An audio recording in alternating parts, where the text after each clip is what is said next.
अगर मूल चेतना एक ही है, तो हम सब अलग-अलग अनुभव क्यों करते हैं? अक्सर कहा जाता है कि सबकी आत्मा एक है और वास्तव में हम सब अलग नहीं हैं। और यहीं पर अक्सर हम उलझ जाते हैं, क्योंकि बिना जांचे ही हम यह मान लेते हैं कि शरीर और मन तो अलग-अलग हैं, लेकिन मूल चेतना वास्तव में एक ही है। लेकिन अगर सबकी आत्मा एक ही है, तो एक व्यक्ति सुखी और दूसरा दुखी क्यों होता है? तो इस वीडियो में हम यही समझने की कोशिश करेंगे कि आत्मा या मूल चेतना एक है। इस सोच में भ्रम आखिर कहाँ पैदा होता है। नमस्कार, कन्फ्यूजन से क्लैरिटी के लिए आप गुरु के इस वीडियो में आपका स्वागत है। आमतौर पर हम सभी यही मानते हैं और हमारा सामान्य अनुभव भी यही बताता है कि मैं एक अलग व्यक्ति हूँ, मेरी अपनी पहचान है, मेरी अपनी सत्ता है। उसी तरह दूसरा व्यक्ति भी मुझसे अलग है और उसकी अपनी अलग सत्ता है।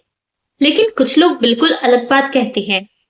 वे कहते हैं कि हाँ, सबके शरीर अलग अलग हैं, मन अलग अलग है, विचार, स्मृतियां, भावनाएं और व्यक्तित्व भी अलग अलग हैं।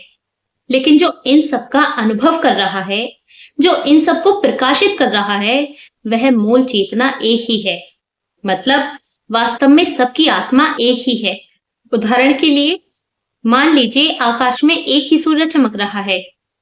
अब अगर 10 तालाब हों, तो हर तालाब में सूर्य का अलग अलग प्रतिबिंब दिखाई देगा और देखने पर ऐसा लगेगा मानो 10 अलग अलग सूर्य हों, लेकिन वास्तव में सूर्य तो एक ही है। ठीक इसी प्रकार मूल चेतना भी एक ही है, पर शरीर और मन अलग अलग तालाबों की तरह है, जिनमें वही एक चेतना अनेक व्यक्तियों के रूप में प्रतिबिंबित हो रही है। इसलिए वास्तविक भिन्नता केवल शरीर और मन के स्तर पर है, आत्मा के स्तर पर नहीं। इसी आधार पर कहा जाता है कि हमारे अधिकांश दुखों की जड़ यही भावना है कि मैं अलग हूं, दूसरा मुझसे अलग है, संसार मुझसे अलग है। इसी अलगाव की भावना से तुलना का जन्म होता है। इसी से भय और असुरक्षा पैदा होते हैं। इसी से राग और द्वेष पैदा होते हैं। इसी से संघर्ष और टकराव जन्म लेते हैं।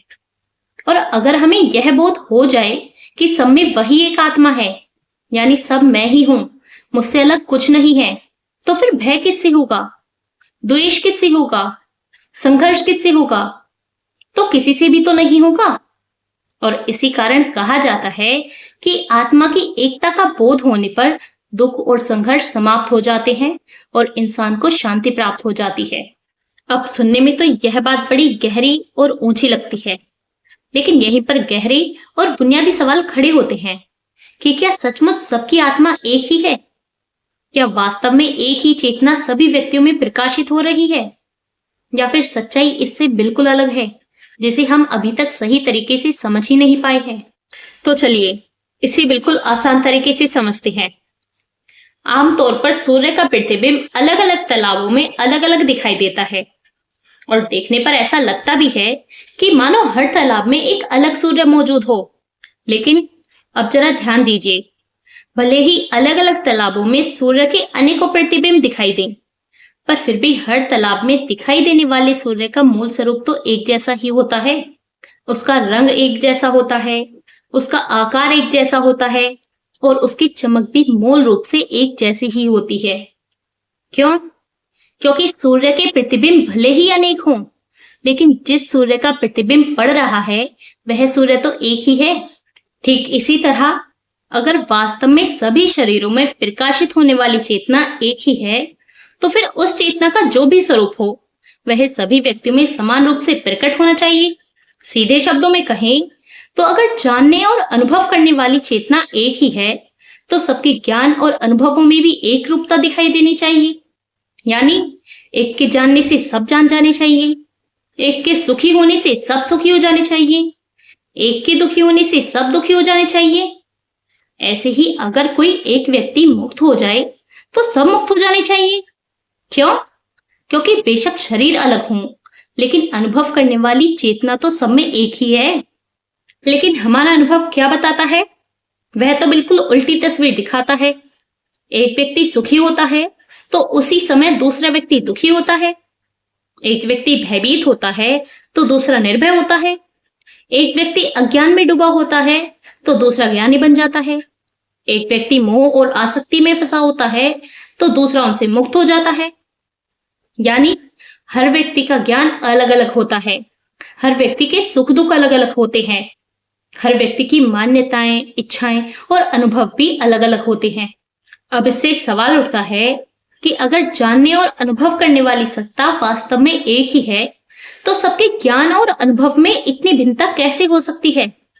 और इसी कारण सबकी आत्मा एक है, यह बात पूरी तरह जम नहीं पाती। अब यहाँ अक्सर एक आपत्ति उठाई जाती है।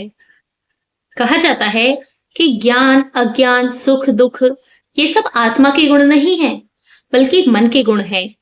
आत्मा तो केवल साक्षी है, शुद्ध चेतना है, जो केवल जानती है, प्रकाशित करती है, लेकिन स्वयं इन अवस्थाओं से प्रभावित नहीं होती। उदाहरण के लिए एक ही सूर्य अनेक तालाबों में प्रतिबिंबित हो सकता है। अगर कोई तालाब साफ है तो सूर्य का प्रतिबिंब साफ दिखाई देगा, और कोई तालाब गंदा है तो प्रतिबिंब धुंधला दिखाई देगा। लेकिन तालाब के साफ या गंदे होने से वास्तविक सूर्य पर कोई प्रभाव नहीं पड़ता।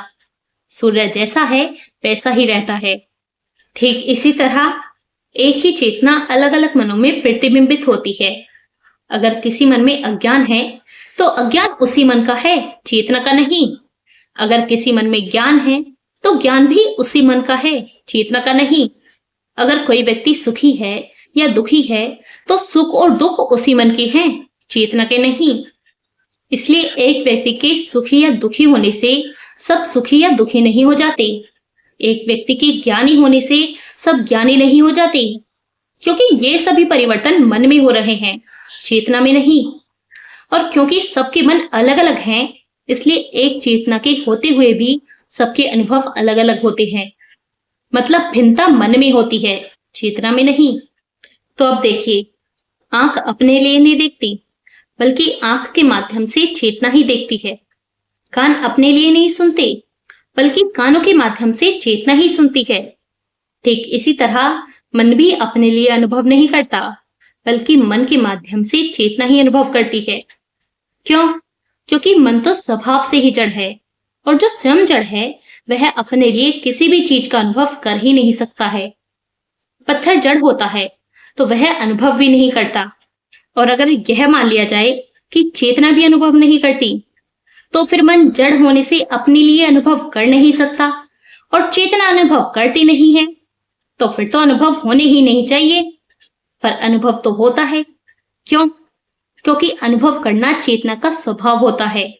इसलिए चेतना ही मन के माध्यम से अनुभव करती है। इसलिए भले ही सबके मन अलग अलग हों, पर अगर अनुभव करने वाली चेतना वास्तव में एक ही है, तो फिर सबको एक जैसा ही अनुभव होना चाहिए। लेकिन सबको एक जैसा अनुभव होता नहीं है, इसलिए यहीं आकर सब में एक ही आत्मा है, यह मानने में कहीं न कहीं अधूरापन महसूस होने लगता है। अब अगर आपने यह बात सुनी है या आप ऐसा मानते हैं कि हम पहले से ही पूर्ण हैं, तो इस विषय पर मैंने एक अलग वीडियो बनाई हुई है, लिंक ऊपर आई बटन में है। और अगर आपको ऐसा लगता है कि बहुत कुछ सुनने समझने के बाद भी जीवन, सत्य और वास्तविकता को लेकर कुछ सवाल अब भी बाकी हैं, तो फिर चीजों को थोड़ा और गहराई से समझने के लिए अगर आप चाहें तो इंस्टाग्राम पर हमारे ऑनलाइन सेशन से भी जुड़ सकते हैं। और अगर आपको इस तरह के विषयों को गहराई से समझना अच्छा लगता है, तो फिर आप चाहें तो चैनल की दूसरी वीडियो भी देख सकते हैं। और अगर इस वीडियो ने आपको कोई नई समझ दी हो तो कमेंट पे अपनी बात जरूर लिखिए। वीडियो पसंद आया हो तो लाइक करें, शेयर करें, और अगर आपने अभी तक चैनल सब्सक्राइब नहीं किया है तो कन्फ्यूजन से क्लैरिटी की और वीडियो देखने के लिए सब्सक्राइब जरूर करें। धन्यवाद, मिलते हैं अगली वीडियो में।